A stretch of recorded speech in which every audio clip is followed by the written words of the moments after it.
पहला सवाल जाता है तहसीन पूनावाला जी को, जो कांग्रेस के सपोर्टर हैं और कांग्रेस को बहुत करीब से जानते हैं। और तहसीन पूनावाला जी, आज कुछ और नहीं मिला तो बस यही कि नकलची बजट है, कट पेस्ट बजट है, और अगर कुर्सी बचाओ बजट है क्योंकि आंध्रा और बिहार को दे दिया।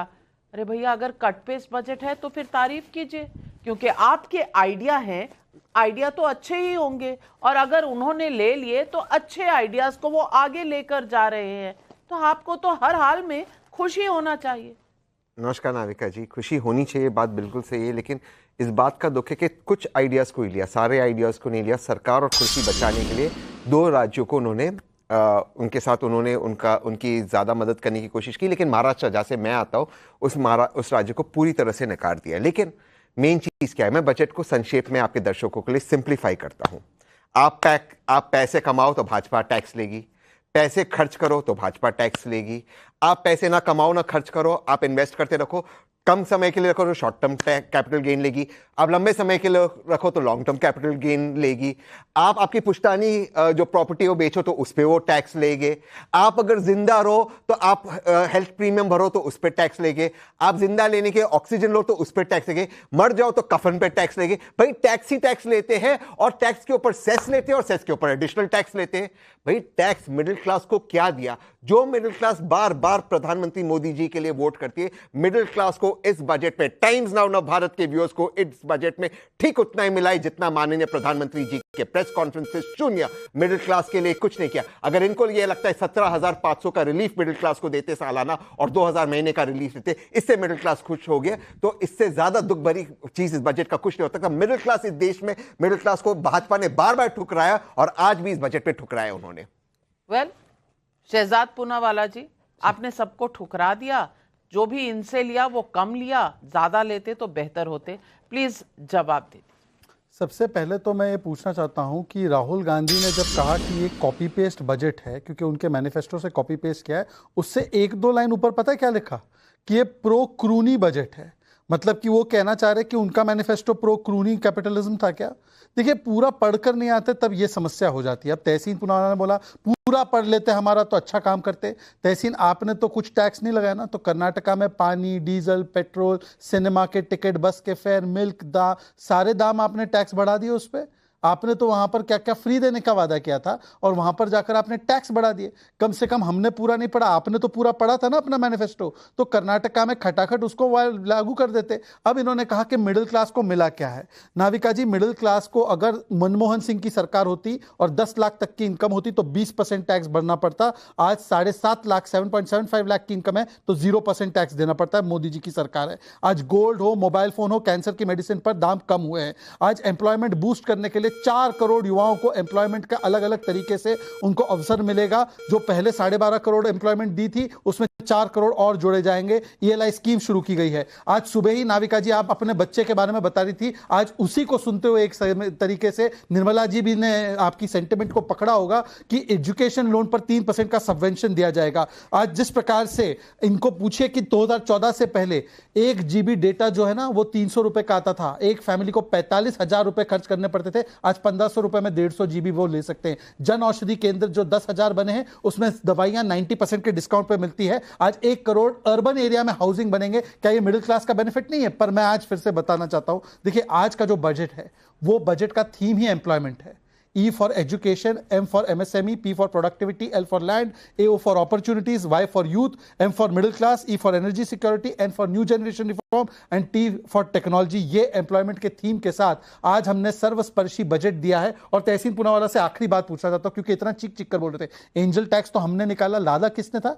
चिदम्बरम जी ने। और तहसीन पूनावाला आपने बोला महाराष्ट्र को कुछ नहीं मिला है। महाराष्ट्र को इस बजट में कितना पैसा दिया गया है, जरा पूरा कैलकुलेशन करके बताइए मुझे। आपको पता है फिगर?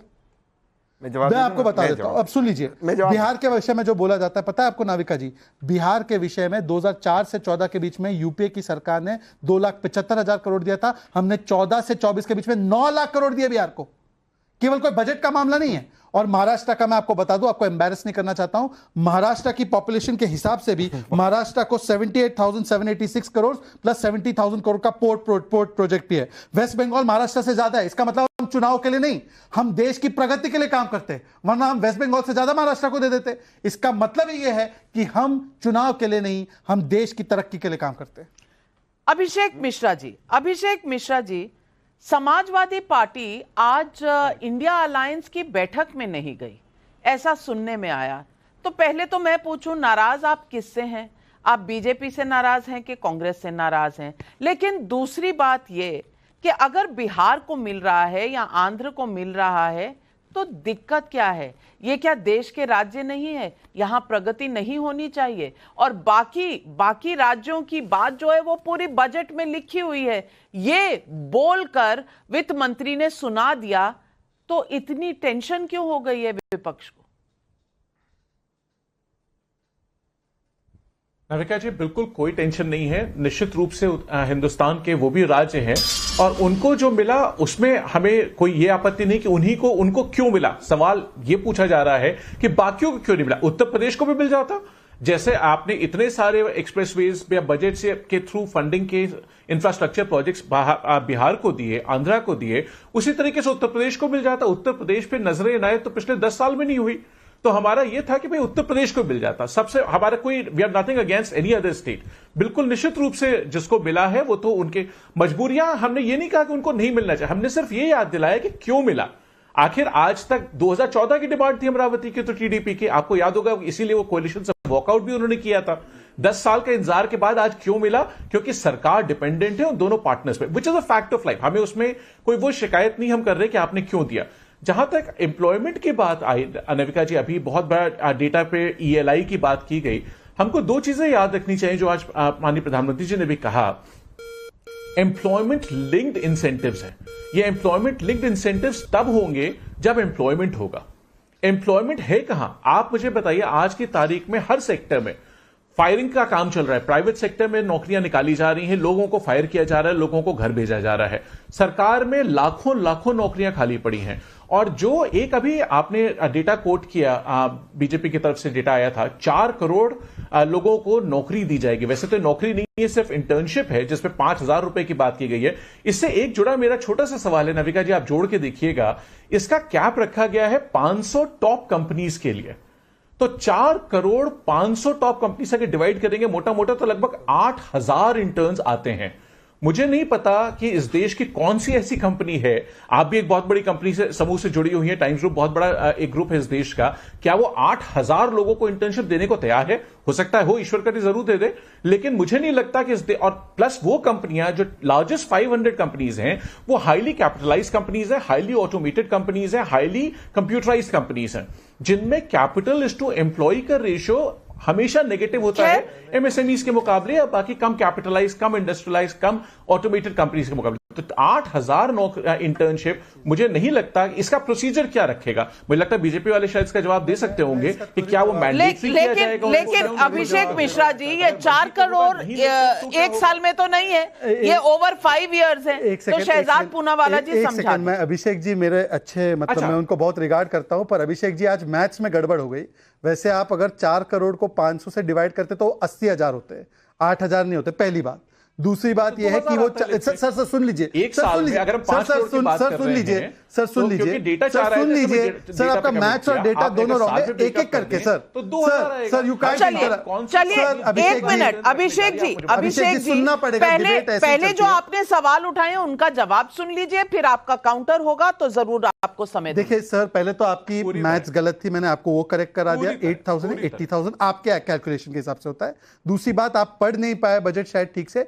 1 करोड़ को इंटर्नशिप देने की बात है, बाकी के जो 3 करोड़ अफसर है वो सारी जो चीजें हैं वो इंटर्नशिप के नहीं, वो अलग अलग ELI स्कीम्स है। चलिए छोड़ देते हैं उस विषय को, आपकी शायद जानकारी पूरी नहीं होगी। पर 2 चीजों पर मैं आपको फैक्ट चेक करना चाहता हूं। आपने एक्सप्रेसवे की बात की। सर अभिषेक जी ऐसे इंटरप्ट नहीं कर सकते, आप पूरी सुन लीजिए। हमने तो पूछा ही आपसे, आप सरकार चला रहे हैं, आपको बताना होगा। Debate, let me complete my point. वो इतने भले व्यक्ति है, सुनना चाहिए ना उनको। आपने एक्सप्रेसवे की बात की, प्लीज गो। नाविका जी, आपने एक्सप्रेसवे की बात की, अभिषेक जी ने। Ambala Shamli expressway, Delhi Meerut expressway, Delhi Dehradun expressway, eastern peripheral expressway, Faridabad Noida Ghaziabad expressway, Gorakhpur Siliguri expressway, Varanasi Kolkata expressway, Lucknow Kanpur expressway, Prayagraj bypass expressway, ये सारे एक्सप्रेसवे केंद्र ने उत्तर प्रदेश को दिए हैं। ये चल रहे हैं या बन चुके हैं? दूसरी बात, रोजगार के विषय, इंटर्नशिप, उस पे भी आ रहा हूं। इन्होंने बोला इंटर्नशिप का देंगे जब रोजगार नहीं देंगे। सर प्लीज सर प्लीज पूरा सुन लीजिए। आरबीआई की रिपोर्ट, आरबीआई की claims report, 12,500 crore jobs create हुए थे। आपके समय में 2.5 करोड़ थे, यूपीए के जमाने में। एसबीआई की, उसके बाद एसबीआई की रिपोर्ट आई है, पिछले 4 साल में 8 करोड़ जॉब्स क्रिएट हुए हैं। ईपीएफओ का डेटा 16 करोड़ था जब आपने छोड़ा 2014 में सरकार, आज 28 करोड़ है। मुद्रा लोन 44 करोड़, उसमें से 1 जॉब आउट ऑफ 4 लोन्स भी कर लो तो कैलकुलेट कर लीजिए, छोड़ देते हैं उसको भी।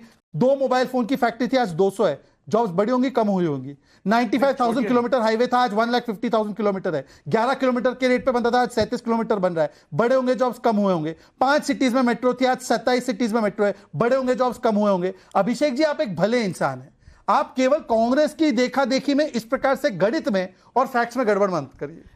लेकिन सवाल यह है कि जो अनएम्प्लॉयमेंट और एक तरह से नौकरियों की जो कमी है, वो विपक्ष ने उजागर की। और आज अगर बजट आया है आपकी सरकार का, शहजाद पूनावाला, और उसमें एम्प्लॉयमेंट, रोजगार अगर सेंट्रल थीम है, तो कहीं ना कहीं आप बैकफुट पर थे, इसीलिए आपने उसको एड्रेस किया है। एक ही वाक्य में इसका जवाब दूंगा।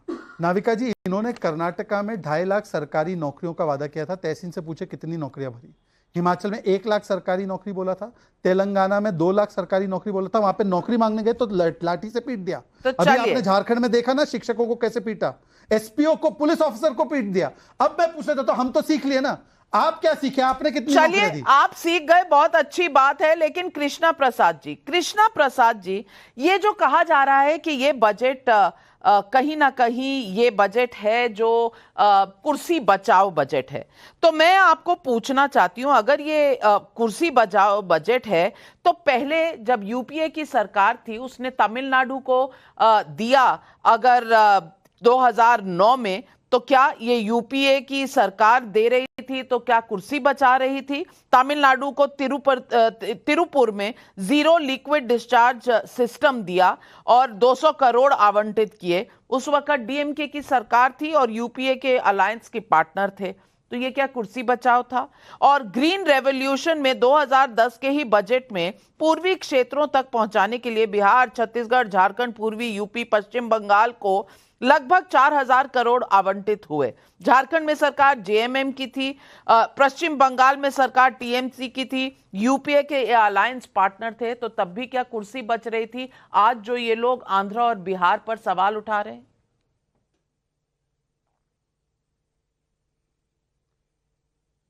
नाविका जी नमस्कार, आपने बहुत ही अच्छे मुद्दे उठाई है। और जो विपक्ष में जो बोला जा रहा है आज, ये है कि जो आज का जो budget honourable union finance minister जो पेश किए हैं, ये बजट एकदम प्रोग्रेसिव, फॉरवर्ड लुकिंग बजट है, इंक्लूसिव बजट है।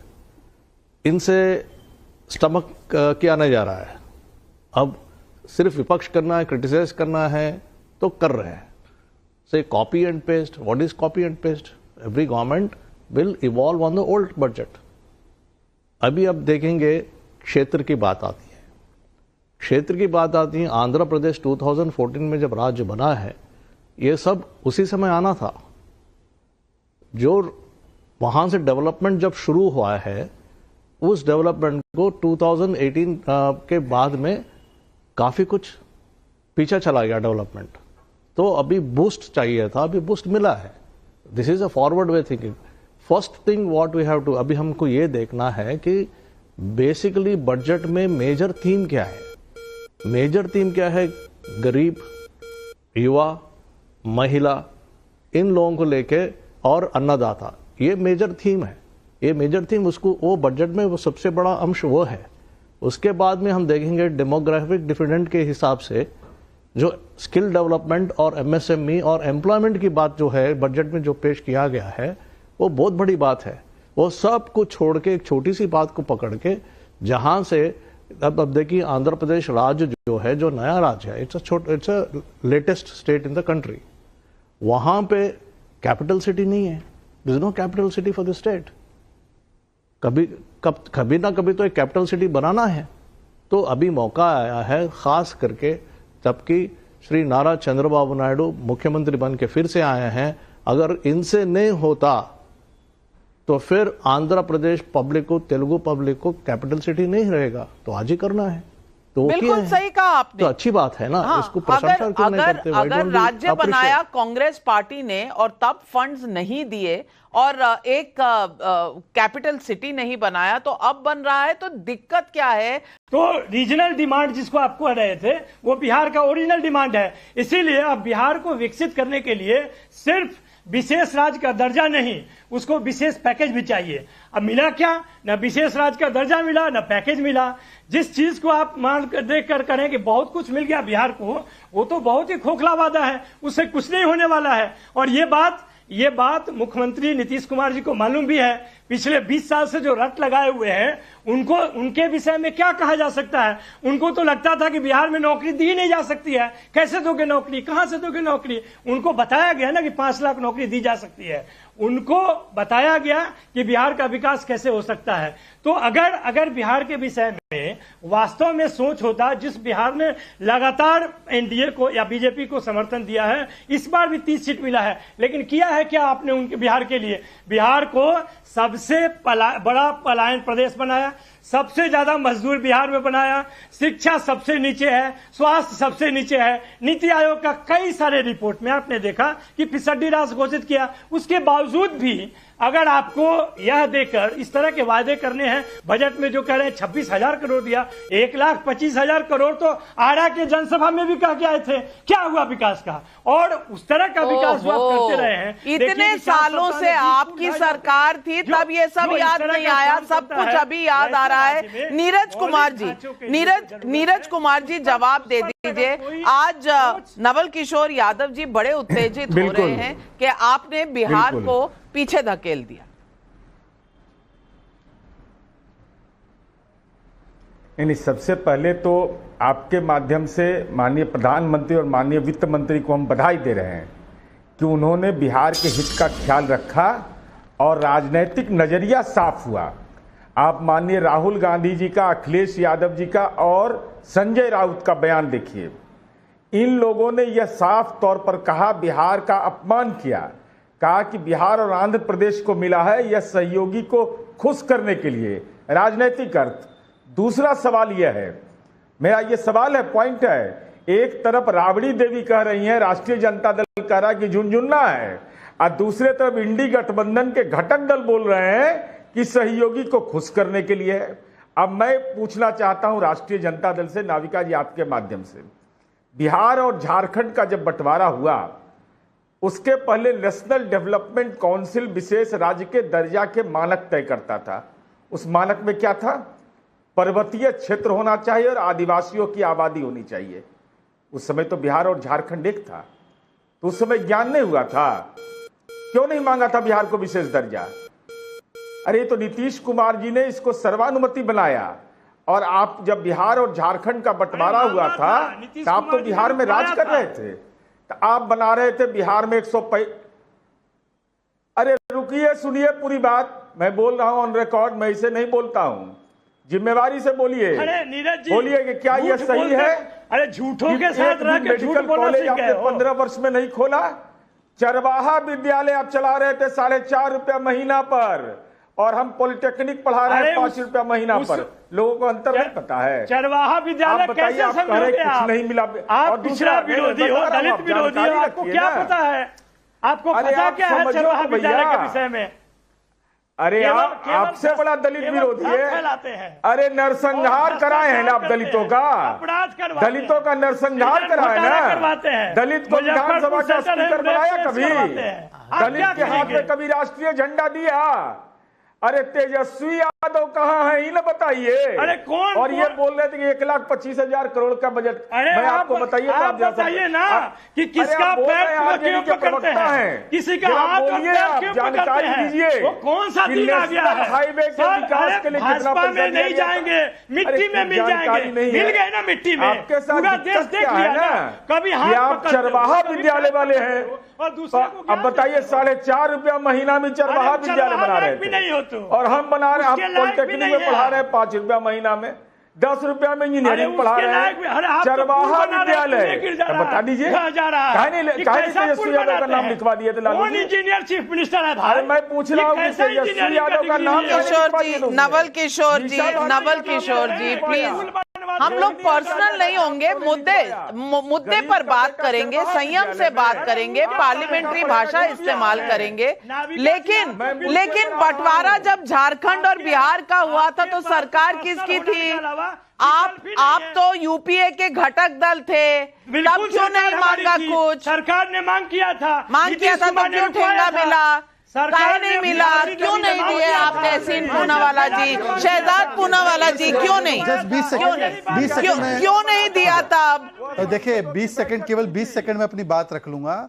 नवल जी सोच समझ के बोला करें, आप किसी को दलित विरोधी कहते हैं ना, सोच समझ के। कर्नाटका सर प्रोफेसर है, प्रोफेसर होने का भी आपको थोड़ा सा परिचय देना पड़ेगा।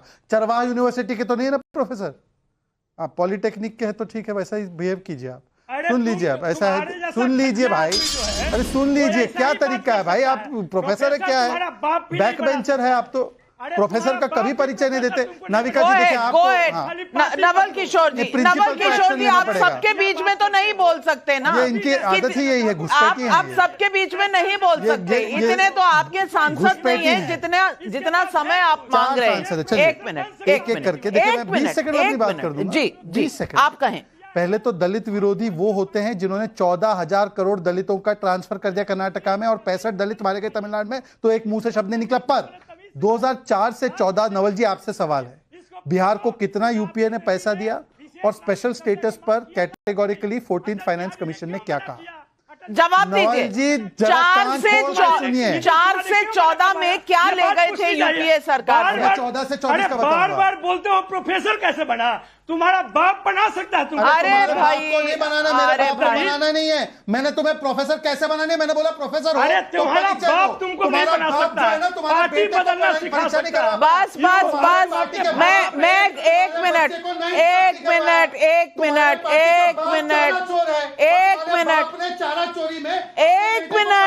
मिनट शहजाद जी और नवल के बिल्कुल सही नहीं है। इसका बाप कौन है? चारा चोर, और इसके बाप ने तेजस्वी। माफी चाहूंगी, इस तरह की भाषा किसी को शोभा नहीं देता। नवल किशोर जी नहीं, नवल किशोर जी आपको बाप तक नहीं जाना चाहिए। हम सभ्य लोग हैं, हम उनके मरहूम नहीं, आप माफी मांगना चाहेंगे उनके मरहूम पिताजी के बारे में, आप ऐसा मत कहिए। आपको माफी मांगनी चाहिए, आपको माफी मांगनी चाहिए नवल किशोर जी। माफी इसको मांगना चाहिए, आपको माफी आपको मांगना चाहिए। ऐसे घटिया आदमी को कैसे बैठाते हो? तुम्हारा माफ कीजिए, ये आपका प्रोफेसर आप किसी के मरहूम, आपके किसी के मरहूम पिताजी के बारे में इस तरह से बात नहीं कर सकते। मैं आपसे कहूंगी गुस्सा थूक दीजिए, आराम से बहस करिए, मुद्दों पर बहस करिए, माफी मांग लीजिए, माफी मांग लीजिए। सभ्यता में माफी मांगने से कोई छोटा नहीं होता, जनता देख रहे। लेकिन मेरे शो में ऐसा हुआ, शहजाद जी और तहसीन जी दोनों मेरे साथ यहाँ बैठे हैं। मैं माफी मांगती हूँ किसी के भी पिताजी के बारे में कुछ कहा जाए, पूजनीय पिताजी के बारे में कुछ कहा जाए, ये सही नहीं है। और मेरे शो में ऐसा हो मैं कतई नहीं चाहूंगी। जी इसके बदले केवल एक चीज करवाइए, 2004 से 14 के बीच में बिहार को क्या मिला, जवाब दिलवा दीजिए। बिल्कुल नहीं, वो जवाब अगर नवल किशोर जी थोड़ा ठंडा पानी पी लेंगे तो जवाब मांगूंगी, लेकिन पब्लिक के सवाल है। छाया सोनी का शाहडोल एमपी से सवाल है, अगर राहुल गांधी के हिसाब से ये मोदी का कुर्सी बचाओ बजट है, तो क्या ये बजट उनके लिए कुर्सी ना उम्मीद करने वाला बजट है? तहसीन पूनावाला, ध्यान से सुनिए। गौतम चंद आंचलिया का बेंगलुरु से सवाल है, अगर नायडू और नीतीश कांग्रेस को समर्थन देकर उनकी सरकार बना देते तो क्या राहुल गांधी बजट में नायडू और नीतीश को मदद करने के एवज में झुंझुना पकड़ा देते? अशोक कुमार सिंह का पंचकुला से सवाल है, कांग्रेस ये बोल रही है कि बजट में हमारे घोषणा पत्र की कॉपी पेस्ट कर ली गई है, फिर तो बजट अच्छा होना चाहिए, लेकिन बजट ठीक नहीं है। दोनों बातें एक साथ कैसे हो सकती हैं? जवाब देखिए, पूरे जो उनका मैनिफेस्टो को कॉपी पेस्ट नहीं किया, जो थोड़ी चीजों के लिए जिसकी वजह उनकी तारीफ करते, लेकिन मैं बजट को वापस संक्षेप में समझाता हूं। अमित शाह के पुत्र जय शाह जिस बोर्ड में बैठते बीसीसीआई, 17,000 करोड़ कमाता है, 0 टैक्स देता है। और आप अगर 7 लाख रुपया कमाते हो, आप 10% टैक्स देते हो। अगर आप हीरे खरीदते हो तो 3% टैक्स है, कफन लेते हो तो 18% टैक्स है। ये है ये बजट। मिडिल क्लास को मिला कुछ नहीं, मिडिल क्लास को देने कुछ नहीं है। वैल्यू के हिसाब से डायमंड पर अगर टैक्स थोड़ा भी हो, 0 टैक्स, 17,000। अरे भैया, ओलंपिक में पैसे दे रहे हैं वो कांग्रेस अपने फंड से देती है, कमाल है। BCCI in 21-22 has paid 1,159 crore in income tax. Tax कहां लगता है?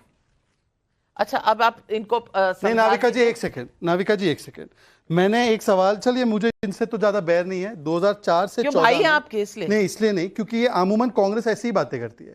बिहार के विषय में आज, और बिहार के लोग कान खोलकर सुने, 2,75,000 करोड़ यूपीए ने दिया, हमने 9 लाख करोड़ पिछले 10 वर्षों में दिया है। आज बिहार को उसका अधिकार का पैसा मिला तो कांग्रेस वाले बिहार को गालियां बक रहे हैं। ये बिहार को गाली दे रहे हैं। मेरे बाप को गाली दी, मुझे कोई दुख नहीं है। मेरे बिहार के लोगों को जो गाली दी ना नवल किशोर जी आपने, उसके लिए मुझे दुख होता है। धीरज अग्रवाल का मेरठ से सवाल है, तहसीन जी से पूछना चाहती हूं कि 2014 से पहले कौन सी चीज ऐसी थी जिस पर टैक्स नहीं था, और पहले का हाल क्या था? इसे ऐसे समझिए कि पहले गैस सिलेंडर 45 दिन में मिलता था, अब 24 घंटे में मिलता है। एसके जैन का दिल्ली से सवाल है, कांग्रेस ने कहा कि मोदी जी अपने बजट में हमारे मैनिफेस्टो से हमारी योजनाओं को चुराकर अपने नाम से लागू कर रही है। ऐसा है तो राहुल गांधी को तो तुरंत बीजेपी की सदस्यता नहीं लेनी चाहिए क्या? सवाल अभिषेक मिश्रा जी ये भी है, अगर आंध्रा और बिहार को कुछ मिल रहा है तो कांग्रेस पार्टी इतनी उत्तेजित क्यों है? नंबर 1। और नंबर 2, मैं आपसे पूछना चाहती हूं, नीति आयोग में नहीं जाएंगे, धरना प्रदर्शन करेंगे, क्या ऐसी बातों से देश चला करते हैं? क्योंकि देश कोई अलग आइलैंड तो है नहीं।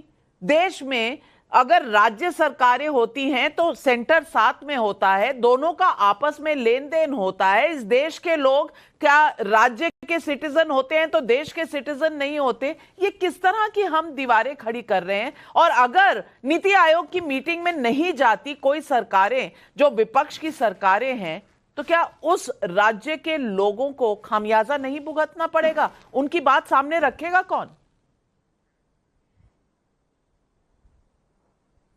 नाविका जी, ये तो जिस सरकार का फैसला है, मुझे लगता है आप उससे पूछे तो जायज होगा। मेरा ये कमेंट करना किसी पे भी जिसने क्या अनाउंसमेंट किया है, किस कॉन्टेक्स्ट में किया है, उस पर मेरा कमेंट करना उचित नहीं होगा। हम जहां तक बजट की चर्चा कर रहे हैं तो मैं चाहूंगा कि हम लोग वापस एक बार बजट पे आ जाएं।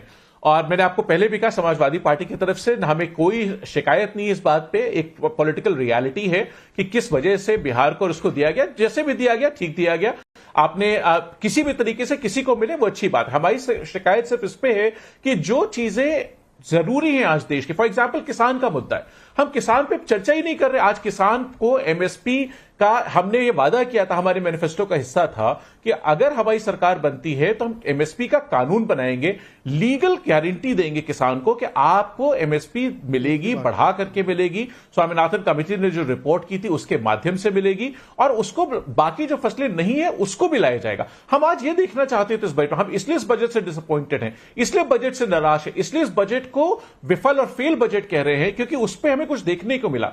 जहां नौकरियों की बात, आपने देखा पूरा देश आंदोलित था। आज की अभी आपने कुछ दिनों पहले देखा होगा गुजरात में किस तरह भगदड़ मची, महाराष्ट्र में किस तरह भगदड़ मची कुछ नौकरियों के लिए। आज कहीं नौकरी दिलाना चाहें अगर कोई आदमी हो, नौजवानों में आज ये भाव हो गया है, लोग सुसाइड कर रहे हैं क्योंकि नौकरियां नहीं है।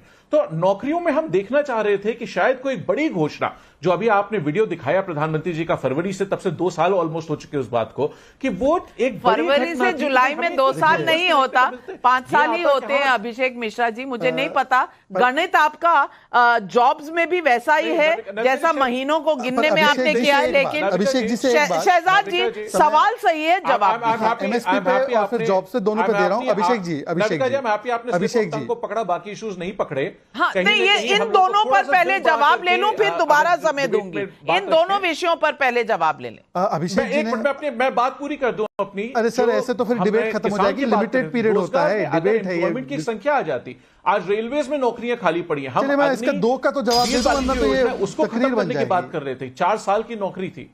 चलिए, ओके, ऑल राइट। एमएसपी पे अभिषेक जी दिल पर हाथ रख के बात कीजिएगा। आप बोले। एमएसपी पे आपने बोला कि sir you have to listen also sir. MSP पर लीगल गारंटी की बात की ना आपने। सर, आपके इंडिया अलायंस के केरल स्टेट में एमएसपी नहीं है। आपको पता है वहां पे एपीएमसी एक्ट लागू नहीं होती। दूसरी बात, 1200 किसानों ने कर्नाटका में अभी आत्महत्या की। Sir let me complete. Sir पूरी हो जाने दीजिए। This is not this way. Navika ठीक है, बात खत्म करिए, बात खत्म करिए। पूरा लंबा सुना इनका। अरे भाई, पूरा अभिषेक जी, ऐसे थोड़ी होता है डिबेट भाई। आपको अपने समय पर बोलना है। Abhishek, you can't constantly interrupt me. आप ऐसे डिबेट नहीं कर सकते। डिबेट के रूल्स भी होते हैं सर। 1200 किसानों ने कर्नाटका में पिछले सवाल उसका जवाब दे दीजिए। अरे नाविका जी, ऐसे तो मेरी बात ही जनता तक नहीं पहुंच पाएगी। मैं तो सुन रहा था ना। जवाब दीजिए। एमएसपी केरला में पहली बात नहीं है, वहां पर कब लागू करवाएंगे एमएसपी? लीगल गारंटी छोड़िए, एमएसपी नहीं है। दूसरी बात, 1200 किसानों ने कर्नाटका में आत्महत्या की। पंजाब में एमएसपी मूंग दाल पर बोली थी, उन्होंने वहां पर खरीद की है, पर प्राइवेट प्लेयर्स ने बिना एमएसपी दिए, क्योंकि वहां की सरकार ने 1 भी रुपए का एमएसपी से खरीदा नहीं है। आप बताइए, अपनी सरकारों में क्या पूरा किया है? बिल्कुल सही सवाल है। हम ये ब्लेम गेम करते रहेंगे। लेकिन नीरज कुमार जी, इससे पहले कि मैं आपके पास आऊं, मैं एक बार मौका देना चाहती हूं नवल किशोर यादव जी को। नवल किशोर जी, मैंने तो कभी तेजस्वी जी को, लालू जी को, और मैंने बहुत लंबे समय as a reporter Lalu ji को एज रेलवे मिनिस्टर कवर किया है, बल्कि यूनाइटेड फ्रंट गवर्नमेंट के समय में 1991 से मैंने उन्हें देखा है यहां दिल्ली में, और 1996 से उनको कवर किया है। उन्होंने ऐसी भाषा कभी नहीं इस्तेमाल की। मैं फिर से आपसे एक बार दरखास्त करूंगी कि अपशब्द ना कहे जाएं, और अगर अपशब्द कह भी दिए, गुस्से में कभी कहे भी जाते हैं, तो माफी मांग लेने से कोई छोटा नहीं होता। बिहार को इतना कुछ मिला है। सवाल उन्होंने पूछा, बता तो दीजिए 4 और 14 के बीच में क्या क्या मिला? नहीं नाविका जी, अरे आप बात समझेंगे तब तो आपको पता चलेगा कि कौन क्या बोला है। जब कोई व्यक्ति बार बार ये बोले और किसी के व्यवसाय, आपको मैं बोलूं कि आपको एंकर कैसे बना दिया, क्यों बना दिया, आपको क्या बोलना है? आप बताइए। अगर ये बार बार ये आदमी यही बात बोलेगा, पता नहीं असली बात तो ये है कि कांग्रेस के मैं यहाँ, उन्होंने कहा, आप बीच में जब बोल रहे थे, उन्होंने कहा आप प्रोफेसर हैं, तो प्रोफेसर की तरह बात करें ना, मुझे बोल लेने दीजिए, इतना कहा। कहूंगा कि मुझे बुलाइए, लेकिन जब भी कोई बकवास करेगा तो उसका जवाब बकवासी होगा। इससे कोई दो राय नहीं है कि उसको। नीरज कुमार जी, यहाँ बकवास पर चर्चा है या बिहार पर चर्चा है, यहाँ देश के राज्यों पर चर्चा है, यहाँ हम एक दूसरे के खिलाफ एक बही खाता लेकर बैठे हैं कि तुमने गलत बोला तो मैं भी गलत बोलूंगा। ये क्या देश को आगे ले जाने वाली सोच है? देने भी नहीं देते हैं। आप बताइए कि विशेष राज्य का दर्जा, पहली बार नहीं, नाविका जी, सबसे महत्वपूर्ण विषय यह है कि इसके राजनीतिक अर्थ बजट के हैं कि यह स्पष्ट हुआ। माननीय राहुल गांधी जी का बयान निकालिए, अखिलेश जी का बयान निकालिए, संजय राउत का बयान निकालिए। ये तीनों बयान में कहा गया कि सहयोगी को खुश करने के लिए। दूसरा सवाल मेरा यह है आपके माध्यम से कि रघुराम राजन कमेटी तो यूपीए की सरकार के समय बना था, और उस कमेटी ने यह माना कि बिहार से लेकर करके उड़ीसा के बारे में, मध्य प्रदेश, छत्तीसगढ़, ये सारे राज्य पिछड़े हैं। और आज केंद्र सरकार ने अगर ये दिया है फ्लड के मामले में, अब नेपाल की नदियों का कहर बिहार पर आता है, तो ये बात तो आज केंद्र सरकार ने अगर इस दिशा में मदद करने की बात कही है, तो ये हमारे लिए कोसी मिर्ची लिंक परियोजना आज से नहीं, हम लोग जब से सक्रिय राजनीति में आए तब से यह चर्चा चल रही थी। कोसी की त्रासदी हम झेलते हैं, अगर इसकी चर्चा हो रही है, अगर आवंटन हुआ है, ये तो बिहार के लिए सुखद खबर है। अब बताइए, बोध गया इंटरनेशनली कितना महत्वपूर्ण जगह है। अगर वहां कॉरिडोर बनाने की बात हुई, विष्णुपद मंदिर वहां है, पूरी दुनिया से लोग अपने पितरों का श्राद्ध करने के लिए आते हैं। और केंद्र सरकार ने अगर ये कहा कॉरिडोर बनाएंगे तो अच्छी बात। पर्यटन के क्षेत्र में बिहार 8वें स्थान पर है देश के अंदर में। हमारा स्पिरिचुअल टूरिज्म है बिहार में, राजगीर को मिला, नए नेशनल हाईवे नए बने, ब्रिज गंगा पर हर 40 किलोमीटर पर। नाविका जी, बिहार में या तो पुल बने या पुल बन रहे हैं। तो ये सारा जो 1,25,000 करोड़ का नहीं, 1,65,000 करोड़ रुपए का पैकेज। लेकिन नवल किशोर जी सही से संतुष्ट नहीं है। उनको लेबल चाहिए, अंदर का माल नहीं चाहिए, उनको ऊपर का हेडिंग चाहिए, और उनको ये नहीं देखना कि किसको कितना क्या मिला है। उनको पॉलिटिक्स करनी है, उनको पॉलिटिक्स। मुझे एक line, Bihar does not need any special package. ये चिदम्बरम जी का स्टेटमेंट 2006 का, मुझे एक काउंट, चिदम्बरम जी का स्टेटमेंट है नवल जी। बिल्कुल। आज समय बस यही तक है। लेकिन सवाल ये है कि क्या राजनीति में राज्यों के जो इंटरेस्ट हैं और राज्यों के लोगों के जो इंटरेस्ट हैं उस पर राजनीति सही है? और सवाल ये भी है कि आज अगर विपक्षी नेता ये कह रहे हैं कि ये कट पेस्ट बजट है, तो फिर आइडिया आपका तो बजट खराब कैसे हो सकता है? और सबसे बड़ी बात, मोदी ने अगर बजट मजबूती का दिया है, कट पेस्ट बजट भी है, तो आपके आइडिया उसमें हैं, तो भैया आप नीति आयोग की मीटिंग का बहिष्कार क्यों कर रहे हैं? देश के साथ और लोगों के साथ अन्याय क्यों कर रहे हैं? आज यही है सवाल पब्लिक का। और आज आपसे इजाजत लेती हूं। तमाम अपने पैनलिस्ट को और दर्शकों आपको धन्यवाद करती हूं। नमस्कार।